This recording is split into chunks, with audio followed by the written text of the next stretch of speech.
Mga kababayan ko sa lahat ng sulok ng mundo, mula sa maulan na lansangan ng Maynila hanggang sa mataas na gusali ng New York, mula sa mainit na disyerto ng Riyadh hanggang sa malamig na taglamig ng Toronto. Kayo ba ang OFW na nagpapakahirap para sa pamilya o mga kabataan na handang-handa ng labanan ng katiwalian? Ito na naman po tayo sa hashtag Walk with Lan, ang inyong walk na walk sa komentaryo ng politika.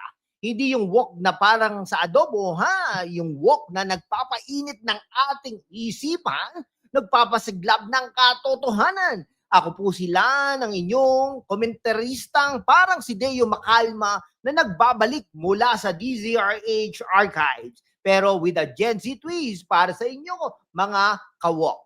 Ngayong gabi ha, tayo magdadive sa isang dagat ng katiwalian na mas malalim pa sa baha ng Batangas. Ano ba ito? Si Anjo Iliana, ang dating tuta o alaga ni Senador Tito Soto, biglang nagrevelasyon sa channel na banat bay. Isang banat na hindi mo makakalimutan. Binulgar niya mga dark secrets ni Soto mula sa alleged mistress hanggang sa pakiramdam na inambunan siya tulad ng basurang itinapon sa estero. At hindi pa yan ha, sa distrito ni Congresswoman Gerbel Jinky Luistro ay nabuking ang mga anomalies sa flood control projects na nagkakahalagaan ng bilyones. Pera ng bayan, mga kawok na nagiging pribadong swimming pool ng mga politiko. Konting satire, oo, pero factual. Batay sa mga hearing ng House at mga pahayag ni Anjo mismo.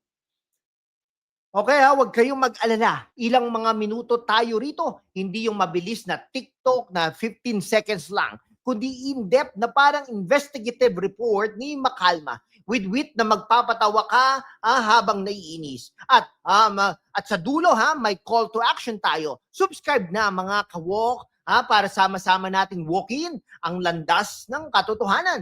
At shoutout muna sa mga Pinoy sa Pilipinas. Kayo ang puso ng laban sa US, Canada, Saudi Arabia, Australia, Italy, Japan, Malaysia, UAE at Hong Kong. Salamat sa inyong views na nagpapatibay sa amin na hindi tayo mag-isa. Okay mga kabok, simulan natin ang isang tanong. Sino ba si Anjuliana? Hindi yung aktor na si Anjo ha? Yan. Okay? Ito yung si Anjo na dating comedian pero ngayon parang whistleblower na nagiging stand-up comic ng politika. Dating malapit kay Tito Soto yung senador na parang matandang tito mo sa family reunion, laging may kwento pero minsan may lihim na amoy na hindi fresh. Ayon sa kanyang sariling pahayag sa Banat Bay, si Anjo ay dating tuta. Oo, tuta. Parang aso na sumusunod pero biglang nagkagat ng pagbalik. Binulgar niya roon ang pakiramdam na inaambunan siya ni Soto pagkatapos ng eleksyon. Nagblablap lang naman ako, no? Sabi niya, tungkol sa alleged mistress ni Soto, pero bakit kailangan ng bluff? Kung walang basihan. Parang poker game sa Senado. Bluff ka, pero ang chips ay pera ng tao.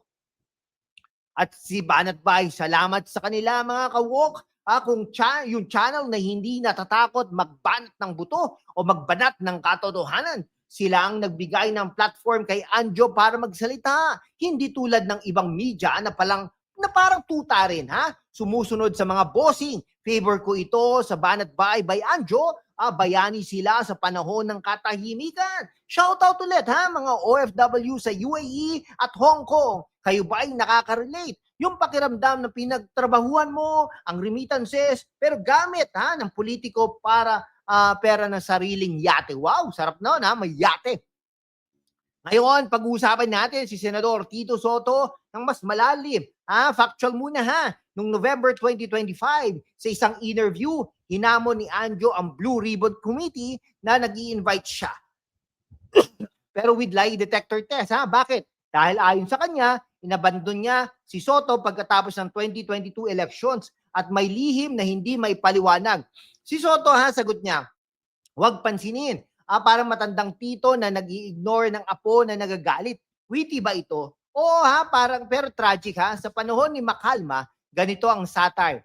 Ang mga politiko ay parang sarswela, no? Kumakanta ng walang korupsyon. Pero ang backdrop ay may kontrata, na overpriced. Ano ang ebidensya? Mga pahayag ni Anjo sa Banat Bay mula sa alleged personal scandals hanggang sa political abandonment.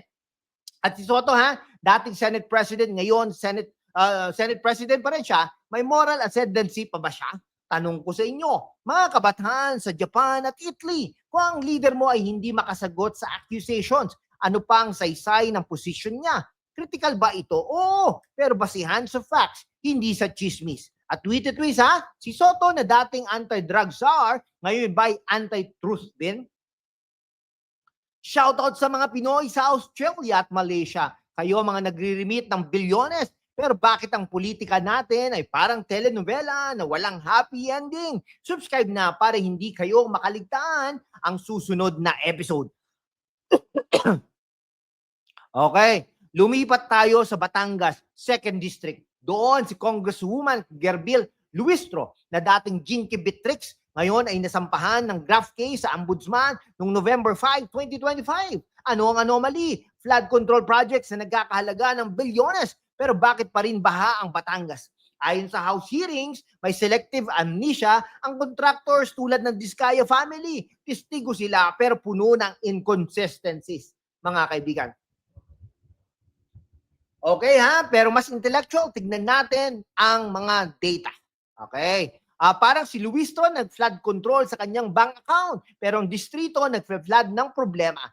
Critical tayo dito. Ito ay Anti-Graft Act violation, hindi po joke. Mga kawok at sa Banat Bay na na-cover up ito ng maayos habang si Anjo ang nagko-connect ng dots sa Soto's network. Favor sa kanila. Sila ang tunay na boses ng tao. Okay shout out sa Saudi Arabia at Canada, mga OFW. Kayo ang nagbuhat ng bayan, pero bakit ang mga kinatawan ay nagbuhat lang ng sariling sakop? Okay, bakit po tayo pro-Anjo at Banat Bay? Dahil sa gitna ng kasinungalingan, sila ang unang dinudurog, pero hindi sila tumigil. Si Anjo kahit bluff ang sabi, nagbigay ng katarungan sa mga abandon. Banat Bay, ang channel na hindi natatakot, parang makalma sa radyo, nagbabanat ng katotohanan na matalim pero matapat. Critical sa Soto at Luistro oo, dahil sila ang mga hindi sumagot, parang mga politiko na nagpe-perform sa stage pero off stage, walang script para sa accountability. Mga kabataan, ito ang inyong laban, nako, huwag kayong maging tuta, maging leon na kumakagat sa katiwalian. Yan mga kawok, sa huli, ang katotohanan ay hindi bluff. Ito ay bala na dapat hindi matigil. Critical tayo pero constructive. Himukin natin ang DOJ na imbestigahan ng maigi. Salamat sa views nyo. Shout out Pilipinas, USA, Canada, Saudi Arabia, Australia, Italy, Japan, Malaysia, United Arab Emirates, Hong Kong. Kayo ang lakas ko. Mga kababayan, sa gitna ng kasinungalingan, ang katotohanan ang unang dinudurog. Pero kasama kayo, mga kawok, kaya nating itindig ang tama. Sumali na sa aking YouTube membership. Sama-sama, pananatilihin nating malaya at walang takot ang boses natin para sa bayan. Salamat sa inyong solid na suporta.